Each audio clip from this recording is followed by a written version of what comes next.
All right, whenever you're ready.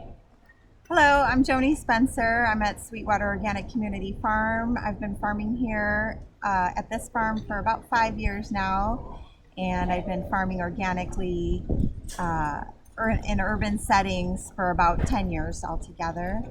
And Sweetwater, we're here in Tampa, town and country, and we're a community farm. We've got a lot of volunteers on the farm in the background today, and that's how we operate. Sounds good. My name is Chris Kenrick. I'm the director here at Sweetwater Organic Community Farm. We're a 6-acre community farm in town and country, like Farmer Joni said. We're 10 minutes west of the Tampa airport. This year, the farm's celebrating 30 years. We're Florida's oldest community-supported agricultural farm, and today is market day, so we're getting ready for the Sunday Farmers Market. We just had yoga, and come out and see the farm and see how we operate. Talk about our practices? Sure. Yep. Currently, the farm is following practices and the guidelines of the organic certification.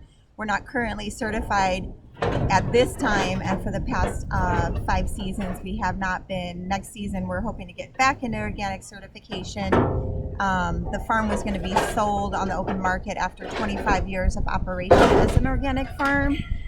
When that happens, we kind of had to restart and reboot the whole process here on the farm. So that also involves some logging of all of the practices that we do on the farm. And since when we restarted the farm and saved the farm, we're all volunteer run. So we didn't have the bandwidth to do all of that.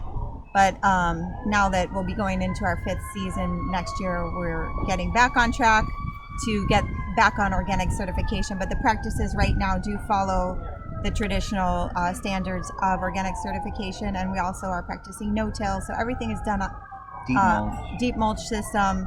Everything's done with wheelbarrows and shovels and hose. We don't all by hand use any mechanized field implements at this time, and we're not planning to as well. So we do rely on volunteers. We have volunteers that come out every Sunday and they help us build beds, move mulch, and we're in an urban setting, so we do have a lot of volunteers. You can probably hear the background noise of the sirens. So the benefit is that there's a lot of people that want to come help out, and also as part of the mission here on the farm, there's education that happens while those volunteers are here. So I could talk what makes us unique. Yep. Here at Sweetwater, what makes us unique is our location. We're an urban farm. We're a nonprofit educational farm. We own our land. This week, the county helped to preserve that forever by putting a conservation easement on the farm, helping protect it forever, paying off one of the mortgages. So that's big news for Sweetwater. We always said that we wanted to save the farm once and save the farm forever. So we're on a good track and path for that. Are you unique? We've got this oak canopy. We have this legacy of being Florida's oldest CSA, community supported agricultural farm, and being volunteer run right here in town and country.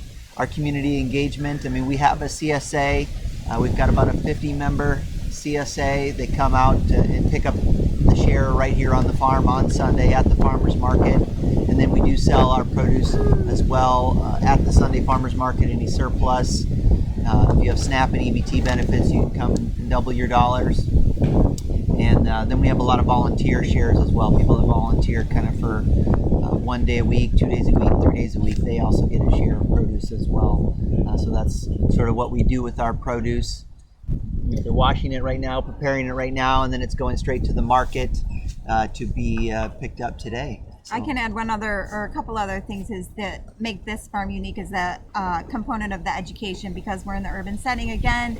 We have a lot of schools around here, and 3 days a week we have field trips that come out on the farm, and the kids, they get to learn all about what the farm is. And even this morning, some volunteers that came back to the farm, I asked how they find about the farm, and they came on a field trip years ago with their kids, and so they're coming back, and we find that we have now 4 generations of kids that have grown up on this farm in a very highly populated area. So I think it's really valuable that this farm can teach so many people about organic growing. And so the kids, that's what they learn about. Why do we not spray pesticides that are poisonous on our plants here? And it drained right into our Sweetwater Creek that goes into our bay. And so they start thinking about that. And I think it's a really valuable tool for how we can help the environment really in the long run, which is, I think, part of the organic movement. It's our Farmer for a Day program. So mostly our sweet spot is kind of 3rd and 4th grade, but a lot of the stuff in the fields, some fields more specifically, are all planted by those school groups that come out to the farm. Public school, private school, charter schools, educational, nonprofits, Boy Scouts, Girl Scouts, church groups. I mean, the farm is open for everybody. We're always saying, you know, how can the farm serve you, and how do you want to serve the farm? And then the apprentice program on the farm too. We have about 2 apprentices every year who are learning how to become organic market garden growers. And then we have an Airbnb residences on the farm, and then we're in the process, our future projects, and we can talk about that a little later, is building a campground, a micro campground, so more people can come and stay overnight, experience the farm. And then of course we do a lot of classes, workshops, events. You can check out our website, sign up for the newsletter, but we're always doing a lot of different classes and workshops: pizza making, wine making, cheese making, beekeeping. Today we've got a tincture making workshop. I think one other thing that makes the farm unique is that we're paying the mortgage off with the help of the community, the county with the help of the county. And so the goal to conserve the land and to preserve it here forever, and start potentially a movement of land trust for farms here in this area. Your forever farm. Whenever you're ready, whenever we start. You're good. So the summit, so the Florida Organic Grower Summit's coming to Tampa this year. We're excited to be a part of that and see all the farmers coming together.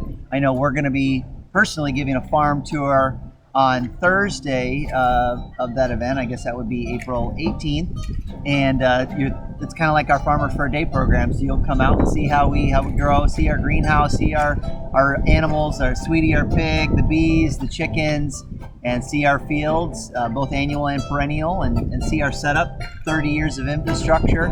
None of it was here when we started. And that's our Farmer for a Day program. And then I believe Joni and I will be doing a class or workshop on Friday talking about land conservation. You know, the farm just got its conservation easement thanks to the Board of County Commissioners, so we're super excited about that. We can share some of the process for that. And then on Saturday, April 20th, will be our Pesto Festo, and this will be our 30th year, I believe, and you can actually hear the band in the background. They'll be playing at that event. We'll have a drum circle and some fire spinners maybe, but pizza, pasta, pesto, farm to table, April 20th, and that'll be a capstone for our weekend for that event. So hopefully we'll look forward to seeing everybody there on the farm and your farm. We'll go visit some other farms as well. So thank you to all the farmers out there, and keep growing. All right, so what are your future plans? Future plans. Well, I mean, we just celebrated our 30th, we're celebrating our 30th year. We got plans for 150 more years. We probably won't be around to see all those, but some of our short-term, long-term projects, we're hoping to build a micro campground this year. That's one of our big projects, so we can get more people staying overnight on the farm, experiencing the farm, glamping, camping, Boy Scouts, Girl Scouts, AmeriCorps, service learning. We also want to expand the cafe. The cafe is open 1 day a week. We want to get that open more days so we can do farm to table, soup, salad, smoothie, affordable, accessible, be able to support other local farms, because we're not going to be able to grow all that food. So Frog Song, Little Pond, Word and Farm, Eco Farm, being able to buy more produce from other local farmers. So the campground, the cafe, and then we're hoping to start our summer camp back up this summer as well. So summer camp, campground, cafe, those are our big sort of future projects. And then just continuing to protect this farm forever, and protecting more land and growing the farm, and continuing to be able to serve and grow with the community.